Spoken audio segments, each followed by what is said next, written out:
La caverna del emprendedor. Se aprueban 11 ETFs, fondos de inversión, para los que no sepáis la nomenclatura, ETFs de Bitcoin al contado, por el regulador americano, la SEC, la Security Exchange Commission, que tras una derrota judicial en la que el juez decía que la SEC estaba siendo caprichosa y arbitraria, duras declaraciones, Gary Gensler, que es el presidente de la SEC, tiene que reconocer que ha perdido una de las batallas que tiene contra Bitcoin. Gary Gensler alegaba que no podía aprobar los fondos al contado sobre Bitcoin porque el Bitcoin es un mercado no regulado y que podía ser fácilmente manipulable y por lo tanto no podía garantizar la seguridad de los inversores. ¿Cuál es el problema y por qué tachan a la SEC de caprichosa y arbitraria?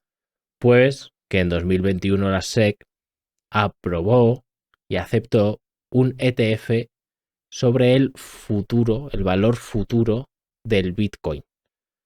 Y la excusa para aceptarlo era que, bueno, estaba cotizando el futuro sobre el Bitcoin en el Chicago Mercantile Exchange y como esto era un mercado regulado, pues él podía aceptar un ETF sobre el futuro que estaba en el mercado, en el Chicago Mercantile Exchange. ¿Qué es lo que pasa? Que el valor de ese futuro en realidad tiene que tender en su vencimiento al valor del Bitcoin. Entonces, indirectamente, ese futuro tiene exactamente, o debería de tener, si está bien diseñado, los mismos problemas de seguridad que tiene el Bitcoin al contado. Por lo tanto, el juez ha dicho que la excusa para no aprobar los fondos sobre Bitcoin no es válida y que tiene que autorizarlos. Al final, después de cosas un poco bizarras como que hackearon la cuenta y anunciaron con la cuenta de Twitter, X, antes Twitter, hackeada, que se habían aprobado, luego lo desmintieron pero el mismo día lo aprobaron. Resultado, tenemos 11 nuevos fondos de inversión cotizados, ETFs, sobre el Bitcoin. José Carlos está todavía de resaca desde el viernes. Tenía razón José Carlos, hay muchos reinos de él. Muchos reinos de él, pero hoy en el recreo lo ha dicho, ¿eh? Hoy en el recreo lo ha dicho y nosotros hemos tenido que reconocerlo poniendo su foto en la miniatura con los ojos de láser. De verdad. De verdad. ¿Cuánto odio hay en la cabeza? Bueno, Pablo, ¿qué opinas de los ETFs de Bitcoin? ¿Tú ya estás holdeando o no estás holdeando? Yo siempre he holdeado porque tengo mentalidad de tiburón y mi mindset es el correcto. Me levanto a las 5 de la mañana hoy y lo tengo clarísimo. ¿Haces 57 burpees? ¿Burpees al fallo? Correcto. Burpees al fallo y por supuesto ni un fucking croissant. Ni un fucking croissant. Y luego inviertes en ETFs del Bitcoin. Correcto. A ver, lo primero que yo te pediría, Alberto, que explicaras el primero para mí y luego para cualquier persona que pueda escucharnos o vernos. ¿Qué es un ETF? Vale. Vamos a ver si lo intentamos explicar sin cometer muchos errores. Flexea de tus Exacto, conocimientos. flexeo. Sin cometer muchos errores, pero para simplificarlo, ¿vale? Un ETF es un fondo de inversión, ¿vale? Que se puede comprar y vender en bolsa como si fuese una acción, pues como si compras una acción del Santander o de Telefónica o de Grifols, tan de actualidad estas dos últimas, ¿vale?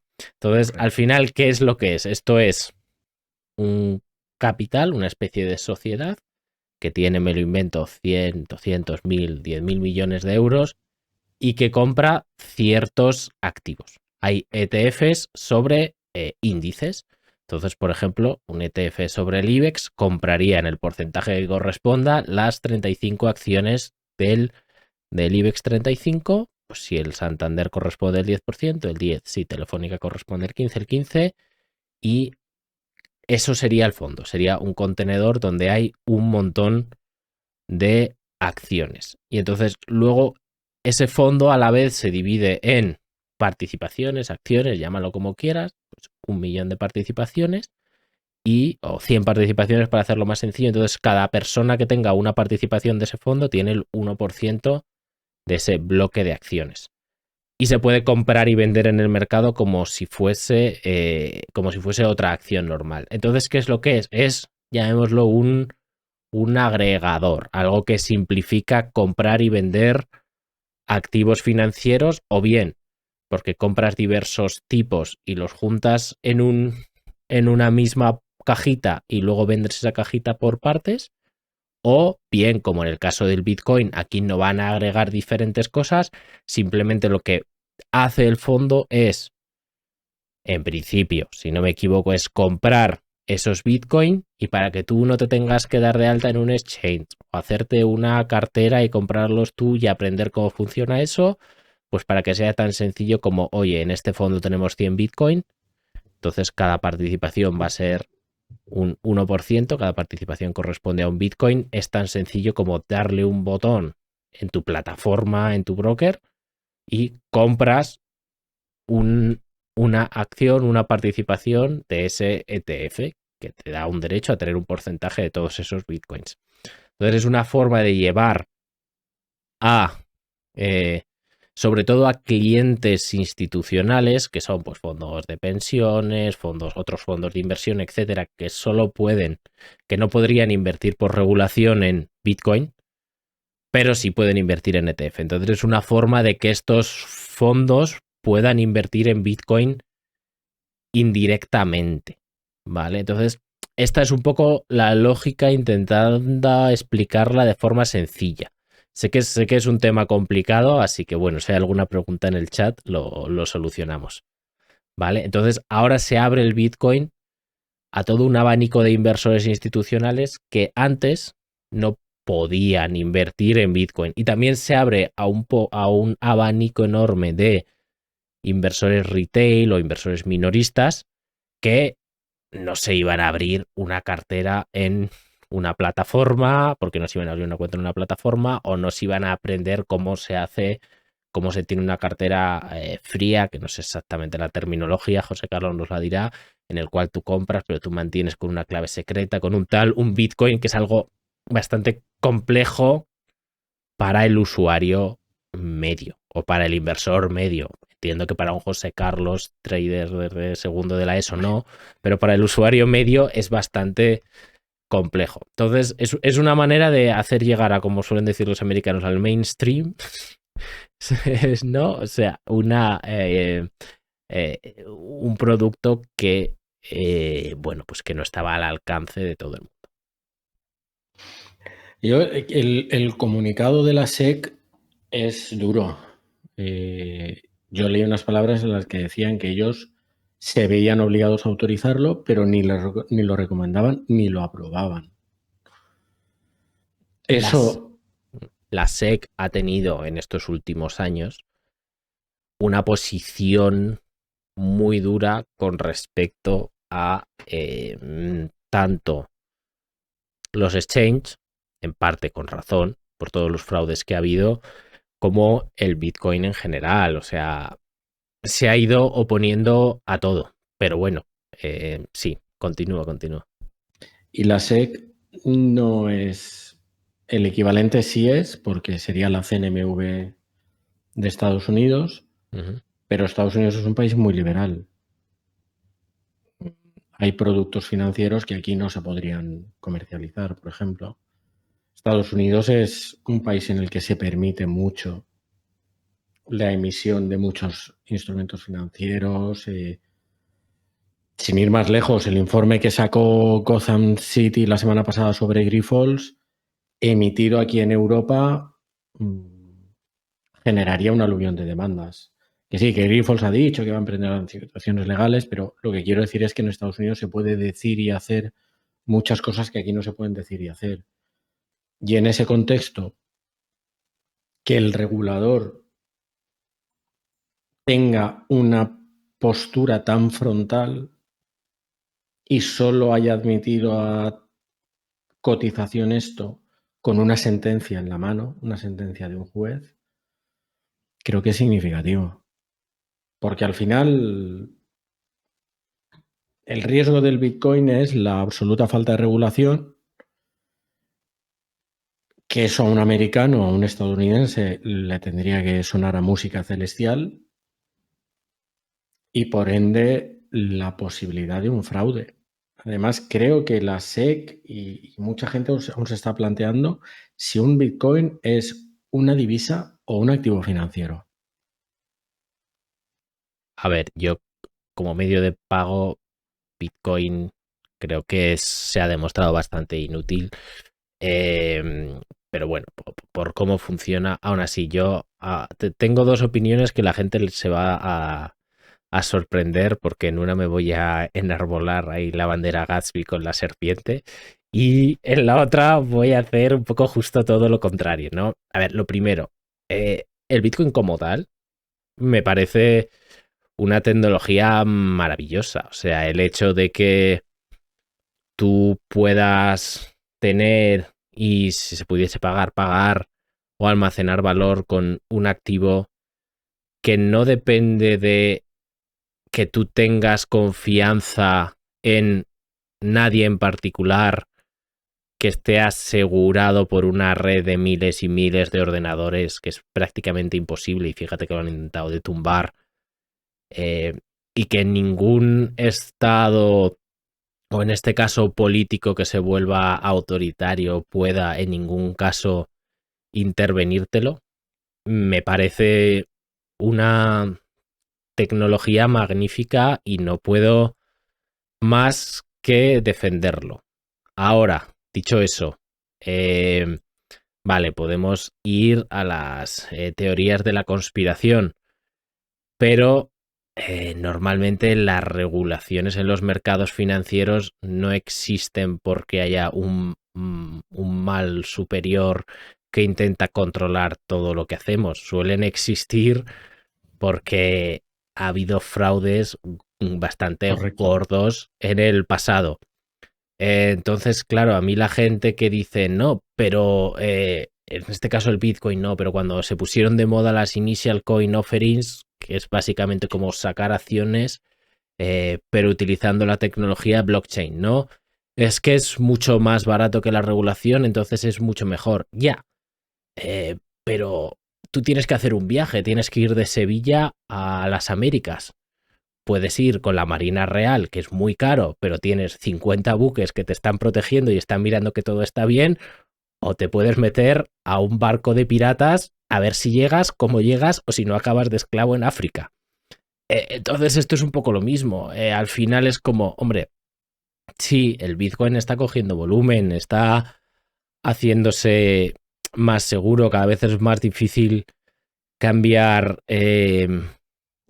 cambiar su valor por gente, por el inversor medio, ¿no? O sea, creo que cada vez es más complicado, pero todavía no es imposible, y con otras criptomonedas ni mucho menos eso. O sea, FTX, o sea, ha habido una cantidad de fraudes en el que la gente se queda sin nada brutales. ¿Por qué? Porque no hay regulación. Entonces, yo comprendo muy bien a el director, el presidente de la SEC, que dice: es que, señores, yo no sé quién tiene Bitcoin, no sé cómo se vende, no sé en qué puede pasar ni qué se puede hacer, porque no puedo tener ese control. Entonces, ¿qué queréis que haga? ¿Que autorice esto? Es que, claro, me juego el cuello. Es decir, si luego de repente todo el mundo que está metiendo en los ETFs autorizado por mí pierde el dinero, claro, pues es culpa mía. Entonces, yo, como presidente de un regulador que tiene que velar por el interés de un inversor,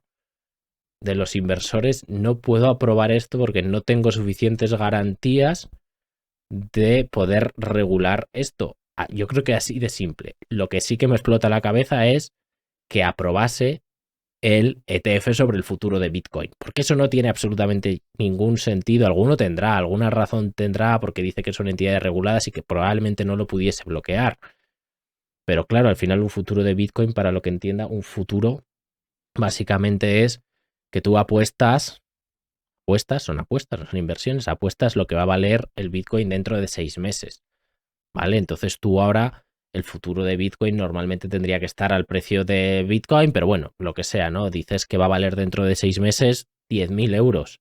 Vale, eso puede variar del precio actual del Bitcoin, pero dentro de 6 meses tiene que estar igual. Entonces, al final, ese producto, el ETF sobre el futuro de Bitcoin, tiene exactamente el mismo peligro que el ETF sobre el Bitcoin en sí, porque los precios tienen que tender a igualarse. Entonces, esa es la parte que yo no entiendo. O sea, y yo creo que es por lo que el juez le da la razón a, no me acuerdo cómo se llamaba la empresa, que Grey, no sé qué. sí, Grayscale, que a la que se le denegó el ETF. Es que es un tema técnicamente complicadísimo. Los productos financieros per se ya son complicadísimos. Es muy difícil entrar a invertir en futuros, en híbridos, en derivados, en historias, sabiendo realmente lo que estás haciendo. Cuando digo lo que estás haciendo, voy a decir el riesgo que realmente estás asumiendo. O sea, creo que hay un porcentaje bajísimo de gente que realmente es conocedora de esto. O sea, los mercados financieros son complejísimos, complejísimos. Entonces, claro, ¿qué haces? Puedes decirle, siguiendo con el símil que planteabas tú, puedes decirle al usuario, perfecto, no asumas el coste de la Marina Real, vete con estos piratas que no te cobran por ese trayecto y parecen buenas personas.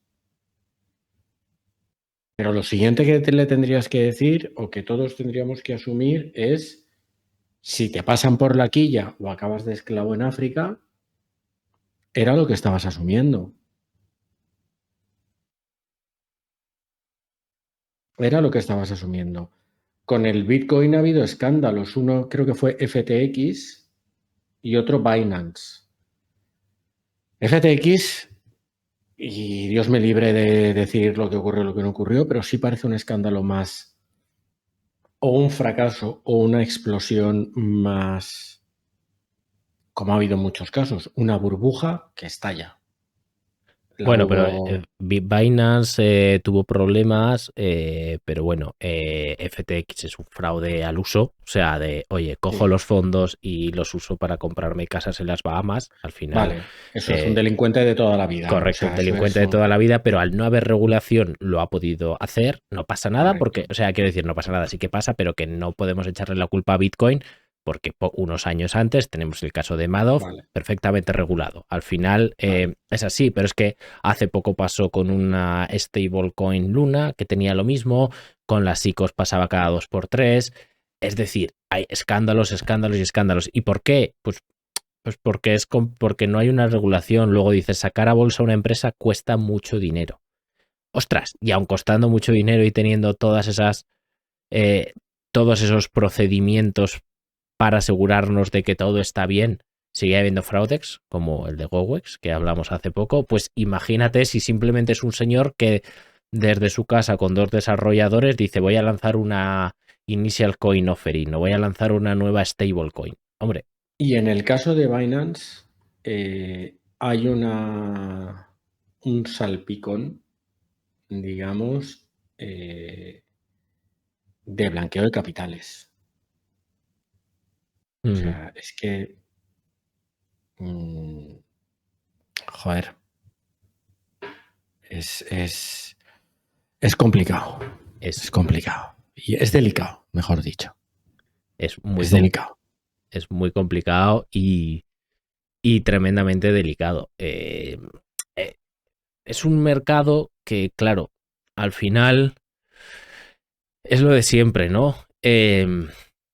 Inversor sofisticado, como se suele hablar, inversor retail, vale, o sea, si tú sabes lo que estás haciendo y y conoces los riesgos, oye, entrar a Bitcoin, intentar mantenerlo como reserva de valor, pese a su volatilidad, si tú crees en ello, a mí me parece genial.